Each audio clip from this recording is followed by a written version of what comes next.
श्रद्धेय महानुभावों, हम लोग योग की प्रक्रिया में चर्चा करते हुए चर्चा करने के क्रम में समाधि पाद के अंदर विचार कर रहे थे। अंत में 91वां सूत्र में बताया गया तस्यापि निरोधे सर्वनिरोध निर्बीज समाधि। जब इंसान अपने जीवन में साधना करता चला जाता है और सबीज से जब निर्बीज समाधि की ओर जाता है, सम्यक रूपेण धीयते समाधि, ठीक ठीक प्रकार से हम ईश्वरीय तत्वों को धारण करते हैं, गुणों को धारण करते हैं, आनंद में परिणत होते हैं, तो हमारे जीवन का सदुपयोग दिखाई पड़ता है। ऐसी परिस्थितियों में साधना की दुनिया में जाने के लिए समाधि के पादों में वर्णन किए गए, जहाँ हम वृत्तियों से ऊपर उठते हैं, क्लेशों से ऊपर उठते हैं। लेकिन हम समाधि में यदि जाना चाहते हैं तो उसके लिए हमें साधन चाहिए। इसलिए आगे साधन का स्वरूप आ रहा है। दूसरे अध्याय में बताया जा रहा है कि हमारे जीवन में साधन क्या चाहिए। धनेन स साधनम, जिस सामर्थ्य को हम प्राप्त करते हैं वो साधन है। यदि हम कोई कार्य करते हैं और उस कार्य का साधन हमारे पास नहीं है तो हम ठीक से सफल नहीं हो सकते। मान लिया जाए कि हम चाहते हैं अपने जीवन के अंदर बुद्धि को बढ़ाना, तो हमें सत्संग साधन को लेना ही पड़ेगा। सत्संगे न बुद्धि, बिना सत्संग की बुद्धि नहीं होगी, बिना स्वाध्याय की बुद्धि नहीं बढ़ेगी। इसलिए सत्संग साधन लेना पड़ेगा। ठीक उसी प्रकार से यदि हम समाधि की ओर जाना चाहते हैं तो दर्शनकार के शब्दों में सूत्र की बात आई। महर्षि पतंजल योग दर्शन के अंदर बात आई कि भाई तपस्वाध्यायेश्वर प्रणिधनानि क्रिया योगा, हमें क्रिया योगी बनना पड़ेगा। और क्रिया योगी पर यदि हम विचार करते हैं, क्रियते क्रिया युज्यते योगा, युज समाधि को कहा गया, सम्यक रूपेण ध्यान को तलीन करना। तो समाधि की अवस्था में जाने के लिए सूत्र के अंदर बात कही गई कि क्रिया योगी बनना होता है, क्रिया योग में जाना पड़ता है।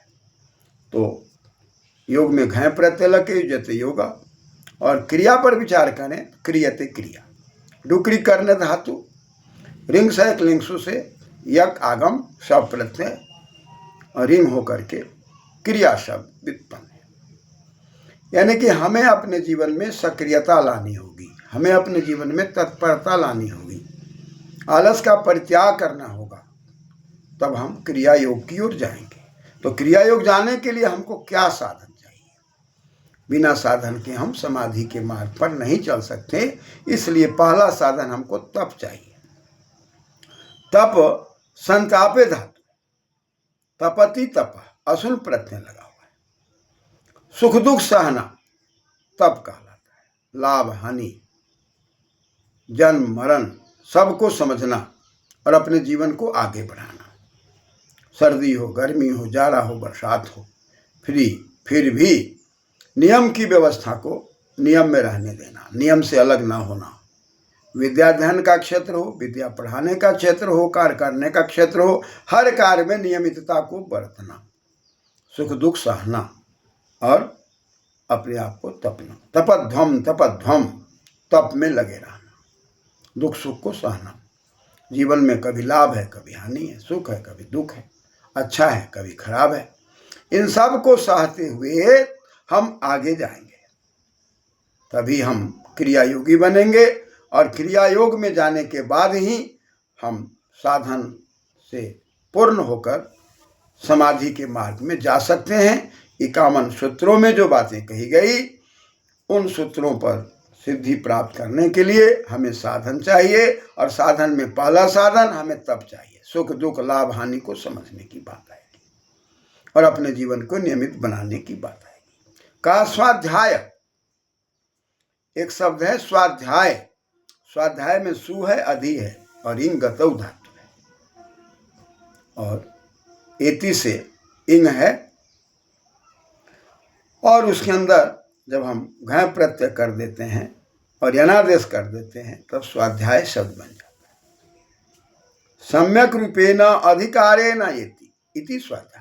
ठीक ठीक प्रकार से अधिकार पूर्वक चित्त को एकाग्र करके वेद आदि शास्त्रों का अध्ययन करना, सत्संग करना, शिक्षा की प्राप्ति करना, विवेक को जागृत करना और तप करना और जप करना।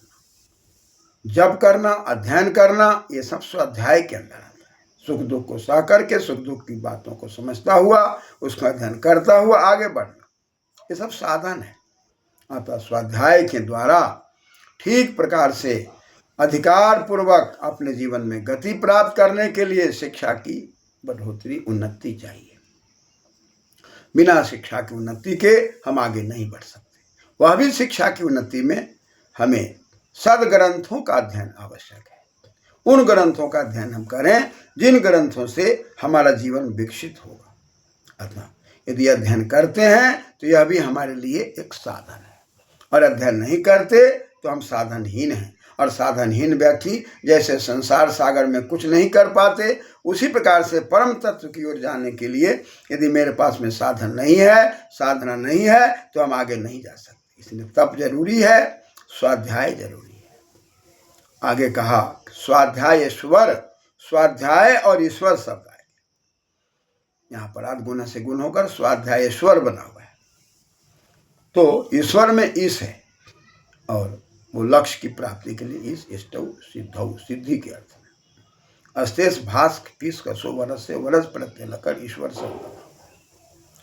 तो आके जहाँ एक तरफ तप की आवश्यकता है, सुख दुख सहने की जरूरी है, दूसरी तरफ वेदादि शास्त्रों के सदग्रंथों का अध्ययन करना जरूरी है, सत्संग करना जरूरी है। वही तीसरी बात ईश्वर प्रणिधान। तो हो गया तप, तप, उसके बाद तपः स्वाध्यायेश्वर प्रणिधानानि, यानी कि प्रधानम प्रणिधान, और उसमें बहुवचन में हो गया प्रणिधानानि। इतने साधन हमको चाहिए। तप चाहिए, स्वाध्याय चाहिए, ईश्वर प्रणिधान चाहिए।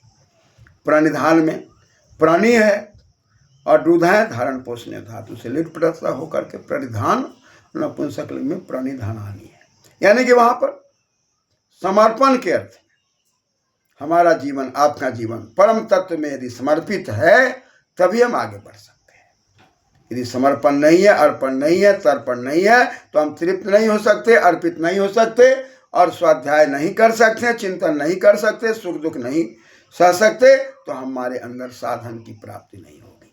अतः साधन पाद के प्रथम सूत्र में साफ स्पष्ट शब्दों में बातें कही जा रही है कि हमें और आपको साधना की दुनिया में जाना है, और साधना की दुनिया में जा करके हमें अपने जीवन के अंदर साधन प्राप्त करना है। और जब हम साधन प्राप्त कर लेते हैं, यदि हम समर्पित हो जाते हैं, क्लेश का परित्याग कर देते हैं और हर परिस्थिति में सुख हो, दुख हो, लाभ हो, हानि हो, हम ईश्वर में समर्पित होते हैं, परिणाम हम जैसे जैसे आगे बढ़ेंगे, हमारा स्वाध्याय, चिंतन, मनन, विवेक की जागृति बढ़ती चली जाएगी, हम उतना आगे बढ़ते चले जाएंगे। तब हमारा नाम क्रिया योग होगा। अतः क्रिया योगी बनना, क्रिया योग बनना, अपने आप को क्रियते करते रहना, आगे बढ़ते रहना, आलस का परित्याग करना, विघ्नों का परित्याग करना, और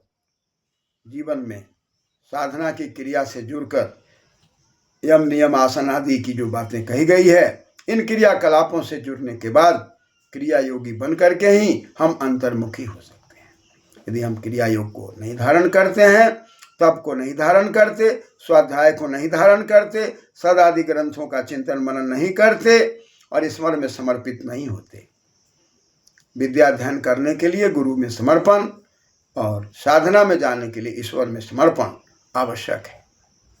अब इस समर्पण में हम अर्पित होते हैं, और अर्पित होकर, समर्पित होकर हम जब अपने जीवन में तृप्ति के मार्ग पर चलते हैं, स्वाध्याय के मार्ग पर चलते हैं, चिंतन के मार्ग पर चलते हैं, तो निश्चित रूप से हमारे जीवन की सफलता होती है। इसलिए कहा तस्यापि निरोधे।